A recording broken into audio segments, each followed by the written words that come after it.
इधर आएंगे तो आपको मिलेगा फ्रांस, ठीक। अब फ्रांस मिलेगा, इसके इधर मिलेगा इटली, ठीक। इटली जो है बटा हुआ था 13 देशों में, ठीक। तो क्या हुआ, फ्रांस में आया नेपोलियन, ठीक, नेपोलियन, ठीक है। इसने क्या कहा, इसने हमें सिखाया, मतलब हमें नहीं सिखाया, यूरोप को सिखाया, जर्मनी को सिखाया और लास्ट में इटली को भी सिखाया। लेकिन सिखाया मतलब धोया, ये जो नेपोलियन बोनापार्ट था इसने सिखा दिया किसे, कि क्या करना चाहिए, हमें समाज में या फिर देश के एकीकरण की ओर बढ़ना चाहिए, ठीक। तो फ्रांस का एकीकरण कौन कर दिया, नेपोलियन। अब नेपोलियन ने कर दिया तो इससे जो है संदेश वाहक बन गया, मतलब जनक हो गया तो दूसरे के लिए प्रेरणादायक बन गया, प्रेरणा वाहक बन गया, संदेश वाहक बन गया, ठीक। इससे जो है सीख ले लिया जापान या जर्मनी या इटली, ठीक। अब इसने जब सीख ले लिया तो ये नेपोलियन था बहुत ही अच्छा तो था ही, क्योंकि संदेशवाहक बन गया, ठीक। लेकिन बहुत ही खतरनाक था, ठीक। क्यों खतरनाक था, क्योंकि इसने क्या कर दिया, इसने जर्मनी को भी धो दिया, मतलब जर्मनी को युद्ध में परास्त किया, ठीक। उसके बाद इटली को, ठीक है। लेकिन ब्रिटेन ने फ्रांस को धो दिया, मतलब जैसी क्रिया वैसी प्रतिक्रिया, ठीक। इसे धो दिया। अब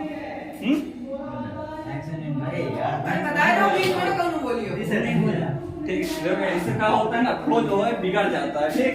अगर कहानी सुनना है तो कहानी सुन लो, अगर ये ना आता हो मैप में, इधर ये ना आता हो, ठीक, इटली यहाँ पास ना आता हो तो बताइए, ठीक। अगर इसके इन दोनों के बीच में बेल्जियम ना आता हो तो बताइए, अगर इनके इटली और जर्मनी और इसके यूरोप के बीच में इस वो क्या कहते हैं नहीं, ऑस्ट्रिया इटली की इधर आता है, ठीक। ऑस्ट्रिया था जो 13 देशों की, इटली में 13 देशों में बटा हुआ था, ठीक। अब क्या हुआ, एक आ गए हमारे जो इसके क्या थे, जनक थे, इटली के जनक थे, कौन थे, कौन थे, ऐसे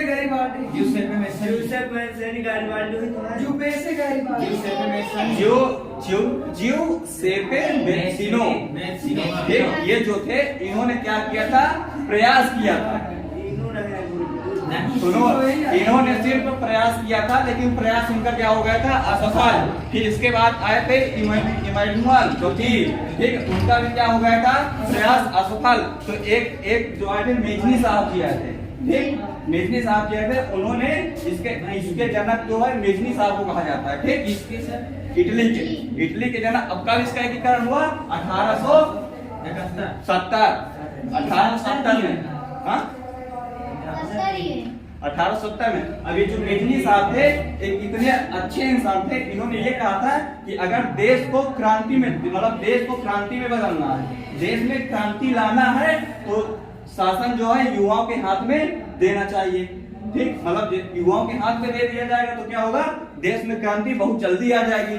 लेकिन ऐसा हुआ या नहीं हुआ, ये कहाँ सीखेंगे, जब आगे ब्रिटेन की दास्तान पढ़ेंगे हम लोग, ठीक। लेकिन ब्रिटेन की दास्तान पढ़ना नहीं है, इसलिए हम वापस 1870 में इटली के एकीकरण तक स्थगित, ठीक, खत्म एकीकरण। उस पल्ले पड़ा, क्या पड़ा,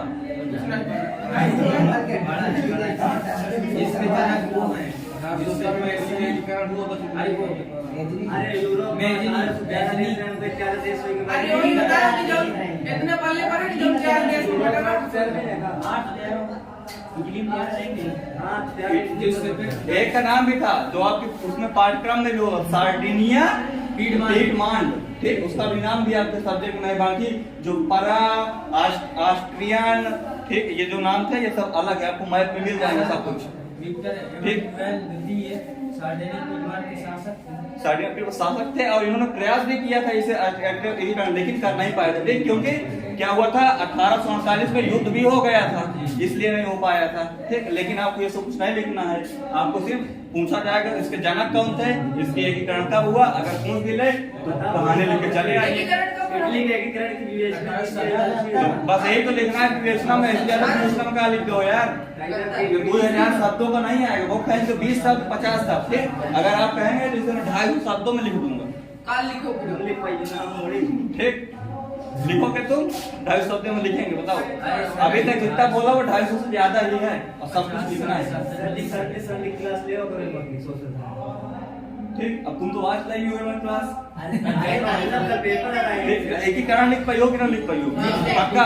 अब देखो एकीकरण चाहे फ्रांस का पूछे, जर्मनी का पूछे, जब यूरोप का, इटली का, भारत तक का, अगर भारत जो है एकीकरण नहीं आया होता, पटेल जी ने नहीं कहा होता, तो भारत में आज पता है कैसी ट्रेन जाती? आप अगर यहाँ से इलाहाबाद भी जाते तो कहते अंतरराष्ट्रीय यात्रा में वो आए हैं। ठीक, इलाहाबाद से जाते, इलाहाबाद देश से झूसी देश चले जाते, झूसी देश से मेरठ, राजस्थान, सब हर देश से गुजरते हुए दिल्ली देश में आके फिर से भारत देश में आ जाते हैं। ठीक, लेकिन ऐसा नहीं